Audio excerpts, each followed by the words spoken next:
প্রিয় উচ্চ মাধ্যমিকের ছাত্রছাত্রীরা, আজকে আমি যে বিষয় নিয়ে আলোচনা করব সেটি হচ্ছে তোমাদের কারবারি শিক্ষা বিজনেস স্টাডিজের কিছু গুরুত্বপূর্ণ চ্যাপ্টার ওয়াইজ এমসিকিউ এবং তার উত্তর নিয়ে। যে এমসিকিউগুলো বলবো সেই এমসিকিউগুলো ভালো করে তোমরা দেখে যেও। তবে আমি বলবো বিজনেস স্টাডিজ এই সাবজেক্টটি তোমাদের কিন্তু ইয়ার ভিত্তিক পড়ে গেলে তোমরা দেখেছো বিগত বছরগুলোতে প্রশ্নপত্র দেখে তোমরা দেখলে বুঝবে যে চেনা ছকের বাইরে কিন্তু অনেক প্রশ্ন এসছে। কারণ ইয়ার ভিত্তিক প্রশ্ন পড়ে গেলে তোমরা কিন্তু 50 থেকে 40 নম্বর তার বেশি কিন্তু তোলা সম্ভব নয়। 60% অ্যাভাব 70% অ্যাভাব তুলতে গেলে তোমাকে কিন্তু ইয়ার ভিত্তিক পড়ে গেলে চলবে না, কারণ ইয়ার ভিত্তিক বিজনেস স্টাডিজে দেওয়া হয় না। এমসিকিউর ক্ষেত্রেও তাই দেখবে তোমরা এমসিকিউ 2023-এর মেলাবে।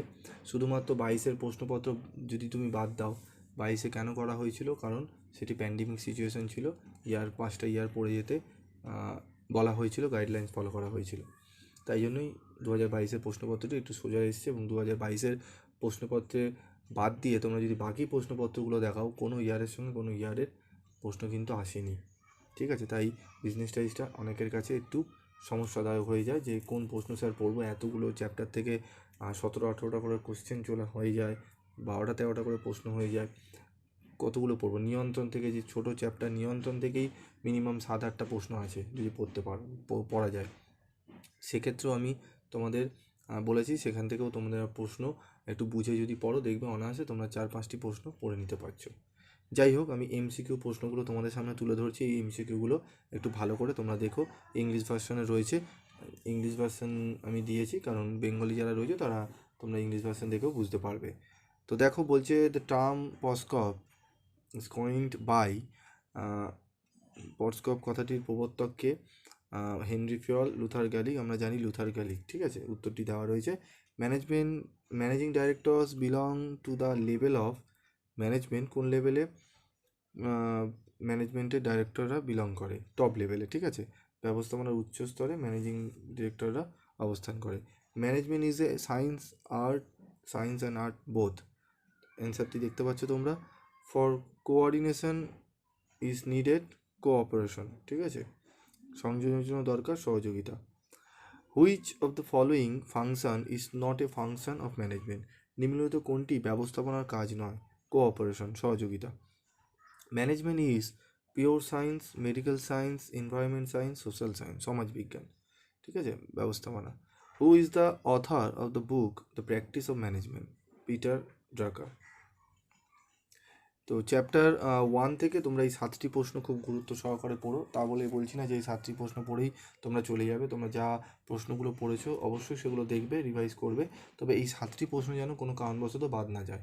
এই 7টি প্রশ্ন পড়ো। আশা করি তোমরা এখান থেকে 2টি থেকে একটি ফার্স্ট চ্যাপ্টার থেকে যে এমসিকিউগুলো দেয় 2টি তোমরা কমন পেয়ে যাবে। চলে আসবো চ্যাপ্টার 2 থেকে। The father of modern management is Henri Fayol. ঠিক আছে, আধুনিক ব্যবস্থাপনার জনককে? হেনরি ফিয়ল। এবং বৈজ্ঞানিক ব্যবস্থাপনার জনক সেটি আমি আসছি, তোমাদের বলে দেবো। প্রিন্সিপাল অফ মডার্ন ম্যানেজমেন্ট আর 14টি নীতি আছে। ঠিক আছে। হু is the father of scientific management? বৈজ্ঞানিক ব্যবস্থাপনার জনককে? এফ.ডব্লিউ. টেলর। ঠিক আছে, এই 3টে প্রশ্ন ভালো করে পড়বে। তার সাথে পড়বে management is the art of getting things done through the efforts of other people. ঠিক আছে, মানে হচ্ছে কি, ব্যবস্থাপনা হলো অপরের সাহায্যে কোনো কাজ করিয়ে নেওয়ার কৌশল। এর বক্তাকে? This comment is made by, কে বলেছেন? Lawrence Appley. ঠিক আছে, এল.এ. অ্যাপেলি।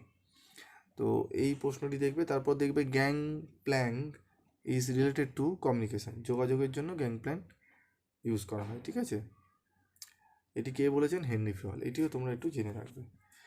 তারপর দেখো প্রিন্সিপাল অফ ম্যানেজমেন্ট, এটির মানে কি আমাদের, যে principal management not applicable, not irrelevant, not public, not flexible. মানে কি, ব্যবস্থাপনার নীতিগুলি হলো ব্যবহারিক নয়, অনাপেক্ষিক নয়, সর্বজনীন নয়, নমনীয় নয়। ঠিক আছে, কেন ব্যবস্থাপনার নীতিগুলি আমাদের কি ব্যবহারিক, সর্বজনীন, নমনীয়, অনাপেক্ষিক নয়, এটি ঠিক। ঠিক আছে, এইটি যাবে অ্যান্সার, নট ইরেলেভেন্ট। ঠিক আছে, তো প্রথম এবং ফার্স্ট চ্যাপ্টার এবং সেকেন্ড চ্যাপ্টার থেকে যে প্রশ্নগুলো খুবই গুরুত্বপূর্ণ আসার সম্ভাবনা রয়েছে সেগুলি আমি কিন্তু তোমাদের এই ভিডিওতে তুলে ধরলাম। তোমরা এগুলো পড়ো।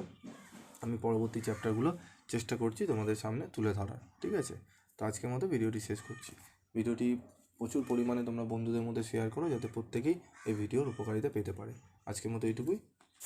আমি পরবর্তী ভিডিওতে চেষ্টা করছি আরও কিছু প্রশ্ন দেওয়ার।